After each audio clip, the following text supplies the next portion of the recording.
পরে ফুটা ফুটা পায়ে দিয়েছি রাজুতা বৃষ্টি পরে পায়ে দিয়েছি রাজুতা আঁকা বাঁকা মেট্রু পথে কোন ফকিন্নি হেঁটে যায় আঁকা বাঁকা মেট্রু পথে।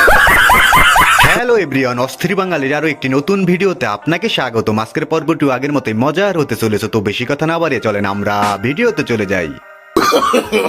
নো নো নো নো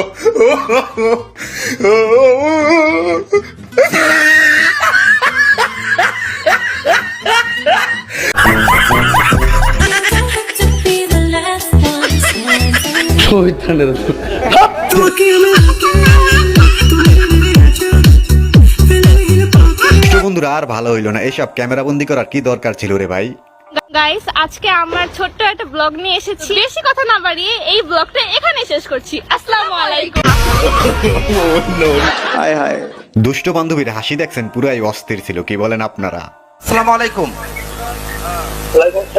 মামা, আমি পিরোজপুর শিল্প বাণিজ্য মেলা থেকে রিয়াজ মামা বলতেছিলাম, ভালো আছেন?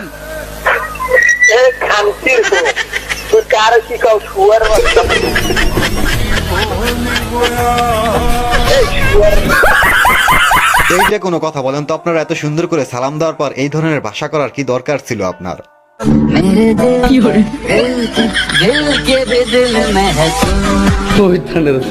দুষ্ট বান্ধবীর অবস্থা দেখেন, সে টিকটকের জন্য কোথায় আম্মা একই হলো একদিনের আম্মা গো আম্মা জ্বরে বৌড়ামলো শখ করিয়া আমি করেছি বিয়া আমার কপালে এ হাসিল আম্মা গো একদিনের অসুখে বৌড়ামলো শখ করিয়া আমি করেছি বিয়া।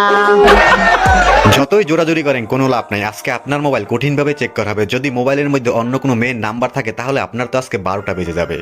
নিঃসন্দেহে তুই ঠিক কথা বলেছিস।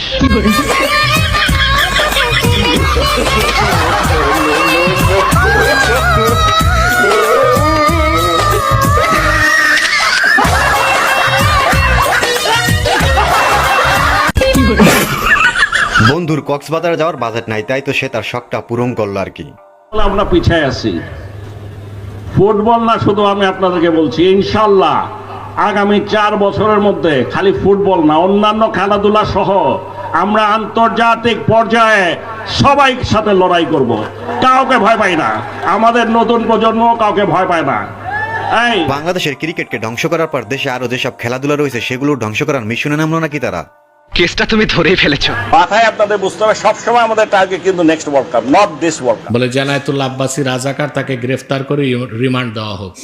আব্বাসী কি নাম? এনায়েতুল্লাহ আব্বাসী, সে তো চিহ্নিত রাজাকার। এই ব্যাপারে তো কোনো সন্দেহের কোনো নাই, দ্বন্দ্ব সন্দেহের প্রশ্ন আসে না। এখন এদের তো আগে আপনার ইসে নেওয়া উচিত, কি বলে, রিমান্ডে নেওয়া উচিত। যেই মানুষটির জন্ম 1971 সালের পরে সে কিভাবে রাজাকার হয় বলেন তো আপনারা? বক্তব্য দিয়েছেন যে উনি রাজাকার, এনায়েতুল্লাহ আব্বাসী রাজাকার। আমি অত্যন্ত বিনয়ের সঙ্গে, যেহেতু still his justice retired whatever may be, his always justice. আমার প্রথম কথা হলো যে ডক্টর এনায়েতুল্লাহ আব্বাসীর জন্ম 1977 সনে, মহান মুক্তিযুদ্ধের 7 বছর পরে। এই ডক্টর এনায়েতুল্লাহ আব্বাসী কি করে রাজাকার হন? কোন দল করেন? ছাত্রলীগ করেন। কাকার লোক কোন ইউনিট? কোন ইউনিট? ছাত্রলীগ কোন ইউনিট? কোন শাখা? বলেন আপনার পরিচয় দিলে আপনি নিরাপদ থাকবেন। আমি আমার পরিচয় আপনার ইউনিটের প্রেসিডেন্টের নাম বলেন। আপনি ছাত্রলীগ করেন এটা আপনার ব্যাপার, কিন্তু সাবধান, সব জায়গায় ছাত্রলীগ ফুটাইতে যায় না, এতে হিতে বিপরীত হতে পারে, কি বলেন আপনারা?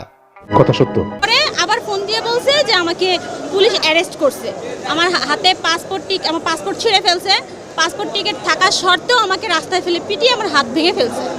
বলছে 40,000 টাকা নিয়ে থানায় যাওয়ার জন্য। ঠিক আছে, 40,000 টাকা হলে তারা ছেড়ে দিবে সকালে। আমরা টাকা নিয়ে থানায় যাওয়া সত্ত্বেও আমাদেরকে কোনোভাবে অ্যালাউ করা হয় নাই। প্লাস আমার শাশুড়িকে, সে তো সঙ্গে এখন এখানে নাই, এমন বাড়ি দিচ্ছে এইখান থেকে এই পর্যন্ত তার একবার জখম হয়ে গেছে। আবার থানায় গেছি, পরে বলে কি খানকির বাচ্চা এখান থেকে যা লাথি না খাইতে। কি আর বলবো বাংলার পুলিশের কথা, যেই পুলিশ চলে জনগণের টাকা, সেই পুলিশই এখন জনগণকে মারতে আছে আর জেলে ভরতে আছে। এটা কি মেনে নেওয়া যায় বলেন তো আপনারা? আমি হলো আজকে যে নতুন বিয়ে করছি, তুমি কি আমাকে পা খুশি হয়েছে কলিজা? আরে বাবা, আমার সন্দেহ যে আপনি যে কাম করলাম কিছু বুঝছো, কিন্তু যে মিলামিশে নাম সাইরা ভালাইছিল একদম বাম্পার মারছেন। এখন ছোট্ট একটা অনুরোধ, আপনি যদি এই চ্যানেলে প্রথমবারের মতো ভিডিও দেখে থাকেন তাহলে চ্যানেলটি সাবস্ক্রাইব করে আমাদের সাথেই থাকবেন। আমি তোমাকে পেয়েছি মানে আমি আমার জীবনে সবকিছু পেয়ে গেছি, আর আমি তোমাকে হারিয়েছি মানে আমার জীবনে হারাবার মতো আর কিছুই